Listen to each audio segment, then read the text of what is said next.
Assalomu alaykum. Metal Mount jamoasi bugun Qibraydagi obyektimizdamiz. Qibrayda Metal Mount jamoasi tomonidan qilinayotgan ushbu obyektimizda mana LSKT deyiladi bu qismi, o'sha yengil po'latdan qilingan metal konstruksiya. Hozir endi mana devorlarini sendvich panellar bilan qoplab chiqildi. Bu hammasi Metal Mount jamoasi xizmatlari. Endi tom qismi boshlangan. Tom qismida ham hamma hozir javlon urib xizmat qilmoqda.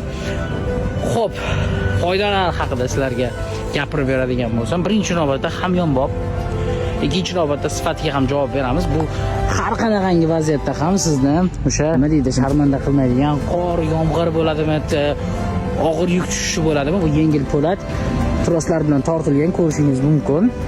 Konstruksiyada hammasi o'ylab qilingan va uning ustidan sendvich panellar yopilganda qishning sovuq kunlarida, yozning issiq kunlarida sizni issiq yoki sovuq qiynamaydi. Bu birinchi sabab. Ikkinchi sababi, tez suratda bitishi ishning. To'g'ri, zahmatlari bo'ladi, mashaqqatlari bo'ladi, lekin Metal Mount jamoasi ishlasa, bu zahmat va mashaqqatlar oson ishga aylanadi. Bizda qolishda davom eting.